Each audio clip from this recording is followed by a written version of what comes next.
નથી કીધું મેં કૃષ્ણને કે મારી મુશ્કેલીઓ મોટી છે. કહ્યું મેં તો મારી મુશ્કેલીઓને કે મારો કાનો તારા કરતા ઘણો મોટો છે. નારદજીએ એકવાર શ્રી કૃષ્ણને પૂછ્યું કે પ્રભુ, દુનિયામાં બધા દુઃખી કેમ છે? ભગવાને હસીને કહ્યું, હે નારદ, સુખ તો મેં બધાને આપ્યું છે, પણ એકના સુખને જોઈને બીજાથી રહેવાતું નથી અને પરિણામે બધા જ દુઃખી છે. એક વાત યાદ રાખજો મિત્રો, ખરાબ વ્યક્તિ જો ફક્ત સમજાવવાથી જ સમજી જતો હોય ને તો આ વાંસળી વગાડવા વાળા મારા કાનાને મહાભારત ન કરવું પડત.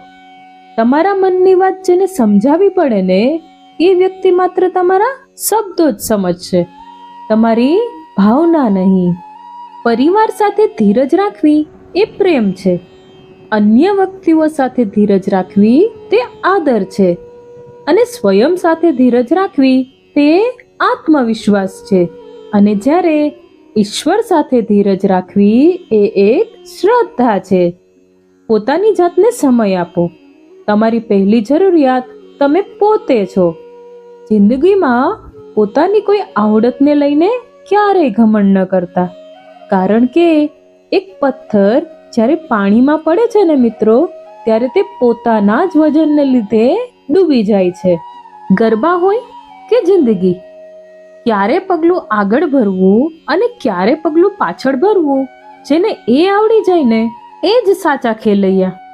ધીરજ અને શાણપણ કોઈ કમજોરી નથી સાહેબ, એ તો આપણી અંદરની તાકાત છે જે બધા પાસે નથી હોતી. સંબંધ એવા લોકો સાથે રાખવાનો આગ્રહ રાખો જે તમને ખરાબ સમયમાં કોણ છો એમ નહીં, કેમ છો એમ પૂછવાનો આગ્રહ રાખે છે. ભાગ્યને શું દોષ આપો? જ્યારે સપના આપના છે તો કોશિશ પણ આપણે જ કરવી પડશે. સુધારી લેવા જેવી છે પોતાની ભૂલ અને ભૂલી જવા જેવી છે બીજાની ભૂલ. જો માનવી આટલું કબૂલ કરે તો દરરોજ સુખના સૂરજ ઉગી શકે છે. લો, પાછું સવાર થઈ ગયું. જેને આજ કહેતા હતા એ ગઈકાલ થઈ ગઈ. પળમાં બદલાઈ જાય આ જિંદગી. થોડા સમય પહેલા જેને રાત કહેતા હતા તેનું જ નામ આજે સવાર થઈ ગયું. પોતાની નિષ્ફળતા માટે બીજાને કારણભૂત માનવા કરતા પોતાનામાં રહેલા દોષોને સુધારવામાં આવે તેમાં જ શાણપણ છે. બોલવું એ ચાંદી છે, મૌન રહેવું એ સોનું છે, પણ યોગ્ય સમયે બોલવું એ હીરા મોતી છે. જ્યાં વિશ્વાસ હોય ત્યાં સબૂતની જરૂર નથી પડતી. શ્રીમદ ભાગવત ગીતામાં શ્રી કૃષ્ણના હસ્તાક્ષર છે. કાશ સડકોની જેમ જિંદગીના રસ્તા પર પણ લખેલું હોત કે આગળ ભયજનક વળાંક છે. કોઈએ પૂછ્યું, સાચું સુખ શું છે? એનો એક સરસ જવાબ છે, સુખ એ ના તો સગવડમાં છે ના તો સમાધાનમાં છે, અને એ તો ફક્ત પરિસ્થિતિ અને વ્યક્તિને સ્વીકારવામાં જ છે. શ્રી કૃષ્ણ કહે છે, ઉદાસ ના થા હે મનુષ્ય, હું તારી સાથે જ છું. તારી સામે નથી પણ તારી આસપાસ છું.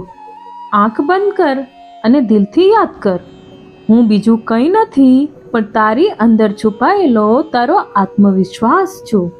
હદથી વધારે પ્રેમ, હદથી વધારે માન અને હદથી વધારે ભરોસો હંમેશા હદથી વધારે દુઃખ આપે છે.